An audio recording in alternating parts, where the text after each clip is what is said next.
Hey everybody, yeah, camera looks good. Danny, Cascade Crops, good morning. We're going to do some transplanting of the peat plugs into our 4-inch pots. This is what I start with. Right, get the whatever net trellised bottoms, because the roots will grow through. If you leave them out in the garden for an extra couple of weeks and they decide to get into the ground, it's way better. They don't rot. The plants are still healthy. You can transplant them, no problem. But if they're in the sealed, like the normal trays, and the roots rot, you get all sorts of problems. You just drop them in. I don't know, can you even see that? Oh, you can't. You go over it. No, knock that over. I just actually lay all the trays out like this, and then I just kind of like, I have a whole big stack, and I just drop them in like so, and bada bing, bada boom.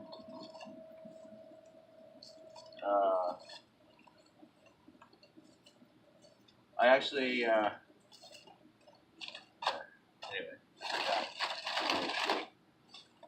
and then you just add them to a row, and I'm gonna put this to the side. All right, so we talked about my hot soil, and we'll talk about shovel selection here, about what we're going to do, because in any type of dirt work, you got to have your tools, and different shovels do different things. So every good farmer has an excellent selection of shovels in their quiver. I have a huge quiver. Yeah. Pun not intended. All right, so this is my hot soil. I mixed this with the compost. It's about 10 days ago now. I've done some transplanting with it. I haven't touched it this morning yet. Obviously, I don't think it's really going to come out on the video, but there are actually you can see the layers within the soil. And when I call it soil, it's different than dirt. Dirt is like all the basic ingredients that don't have any type of bioactivity in it. Soil is something that has bioactivity. That means it has the microbes, it has the fungi, all of that kind of stuff. But you can see where the bioactivity is started. And as I pull away. So what I'm going to do here is this shovel is actually not intended for mixing. This shovel is intended for scooping. Here is a smaller, for heavier soil and greater accuracy scooper. And then, of course, we have our short-range digger and our long-range digger. All right, so first thing I'm going to do is I'm just going to dig into the pile a little bit. Oh, you can see it. So, can you see the smoke coming off that? Holy doodle. All right, so this soil is active. It is charged. Let's dig right in there. Woo! All right. Whew. Well, I hope the video can kind of pick that up, because it is hot. Here, let me stick my hand in there. Wow, that's warm. So last time I had my thermal gun out here, it was over 116 degrees, and you can see it's smoke's rising off of it. Hopefully, I don't know if the video will pick that up, but we'll see when I load it up if it is. But okay, so now that it's all nice, and one of the good things about doing this hot transfer is that the soil gets this beautiful, really loamy, super like airy, active kind of texture to it. It makes it really, really easy to handle, and what it does is the plants, they jump right into it. It's active, right? The roots love it. Okay, so we have switched over to our sort of long-handled scooper here. This material is pretty light, so I don't really have to worry about hurting my back. That's why I have the short-handled. I'm old, right, man? You got to be cognizant of I'm wearing out. So I take the scoop. I've laid out all my pots that I got to do. It's only about 140. Sometimes I do 500, and I just do it all the same way. Right? And you just shake it right into the,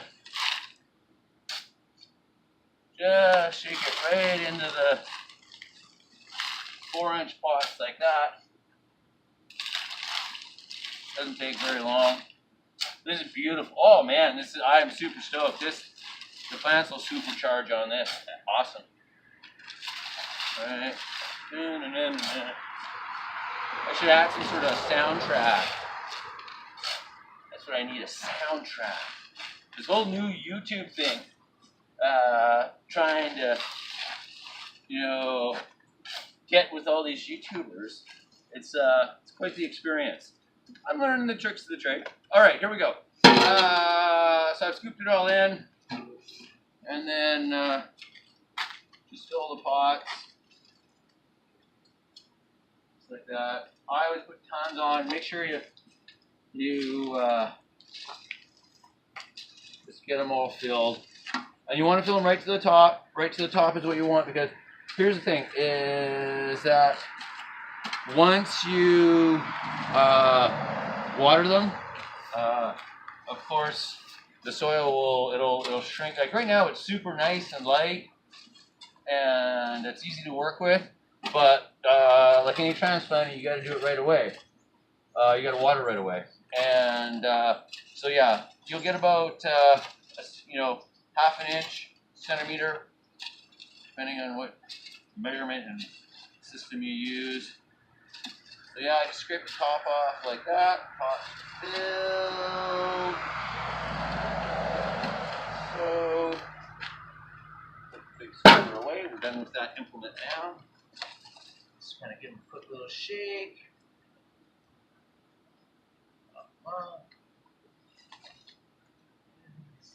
Just kind of go over. All you want to do is, oh wow, this soil is warm. I can feel it through my gloves. Like, it's really warm. So this is good. It's a nice, brisk day. Honestly, the best time to transplant or do any type of plant work is first thing in the morning. The plants are healthy, or they're ready to go from the day, from the little night's rest, and then, all right. So, boom. All ready to go. Now, we got a topic of the days. We're going to grab, so I got a couple of, I'm not going to do them all. I'm just going to do one or two trays here to show you. So yeah, these are OCCs, that Olympic chocolate chunk. I did, what's the date on this guy? Oh, here it is. 8/23, and it's now 9/12. Yeah, okay, so that's about right, 2 weeks. I probably should have done this 3 or 4 days ago, but, life, and there's just so much to do on the farm, and we got a bunch of big orders, and I had to do a bunch of trimming and transplanting. So I'm a little bit late, which is one of the reasons why I like to do it. So I've tried every style: rock wool, water, aeroponics. I've tried fogging systems, ebb and flow. I have, oh gosh, probably 10 of the what do you call it?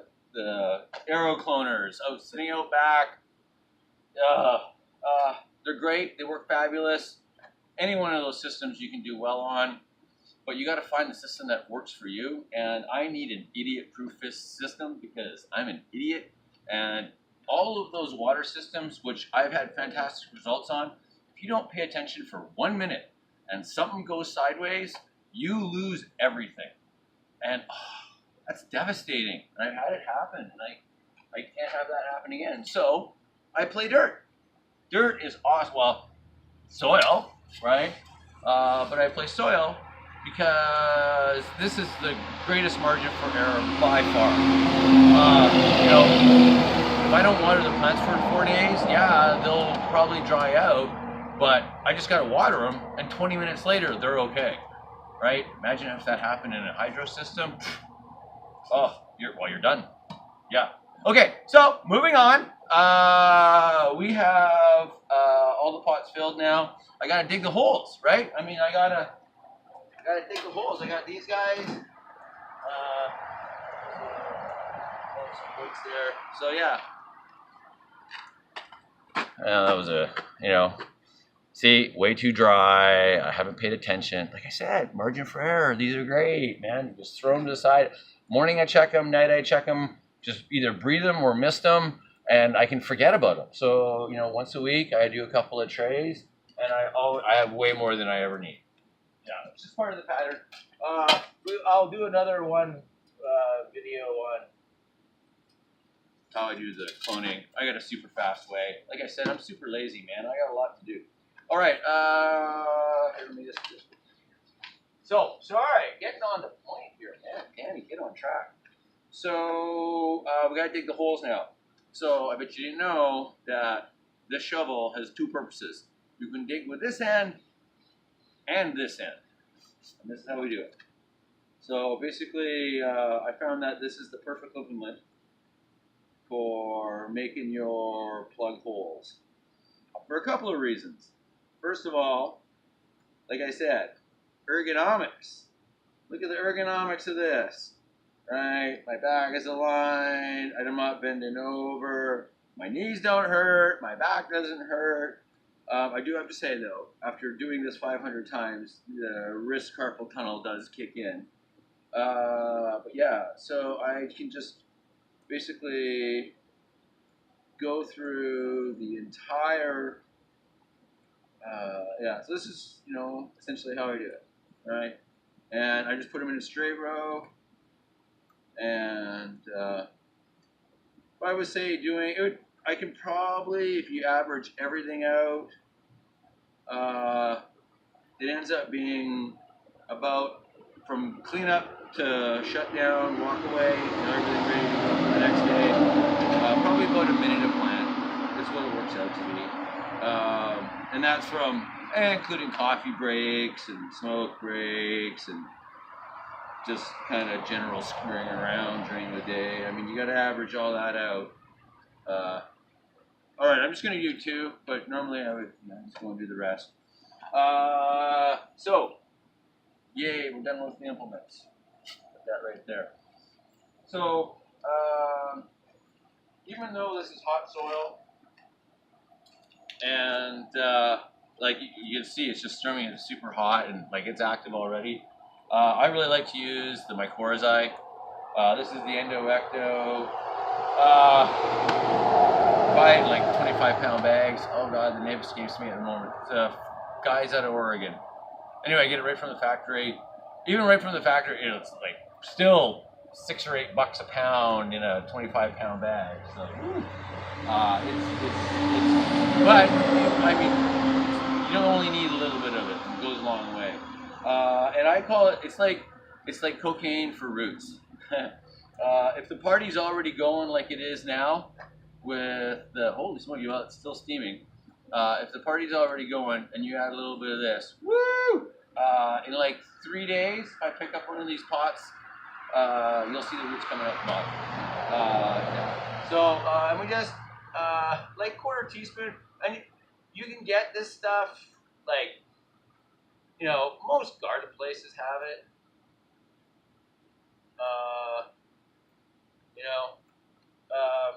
It's like 10 or 12, $15 a pound if you buy it at the store. It's kind of I think it makes a difference. I've seen it, like, put it this way. There's been times where I've been broke and I said, oh, do I really need that? And I have paid the price. It's like using CO2. I didn't have money for propane, so for 2 months I didn't use CO2. I got like 2/3 of what I normally did. All right, so moving on. Here we go. So imagine I've done the rest there. I've used my double-ended spade, long-handled spade shovel for the dual purpose. Put it in my mycorrhizae, so that'll just whatever. Now I can start firing the plants. Oh, see, look at this guy. He's even broke, but he's got roots. So I broke him already. Yay, look at the roots. Yay, you always like that. All right, let's just start dropping them in. bad. These guys all have really got super good roots. Nice. Nice. Score. I love it when a tree goes off. See, I tell you, doing it the plugs. Okay, they're 22 cents each, just for the plugs. I used to try and mix my own cloning gels, and I had pretty good success, I'll be honest. But here's the problem: I screwed up a few times, and I lost like probably 5 clone crops in a row. I couldn't figure out why. I went back, grabbed a couple of oh wow, that was nice ones. A couple of different types of powder gel from like Home Depot, Lowe's. I just went and just got like whatever those. Ooh, that one didn't work. And to be honest, I had excellent success using like Rapid Root from Home Depot. It was like $6 for the little jar. I think I've had it for 4 months now, and I just keep it in the fridge. I don't know. All right, so I slapped in the cubes. I just grab an extra handful, and I just lay it right on top like this. Oh, this soil's beautiful. Oh, I'm so stoked. This turned out really well. I got this new compost mixture that I used from this guy out in Belfair. I won't tell you who because that's a secret. But yeah, awesome. It turned the soil. I've used this kind of soil for 4 years now. I've been adding and amending, and you know, it's got everything in it. Like, this is amazing soil. People don't understand how important the soil is to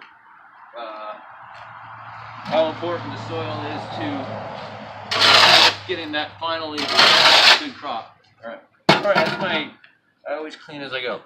All right, yeah. Transplanting from cubes into 4-inch pots. I'm gonna water them and put them in the greenhouse. Talk to you later.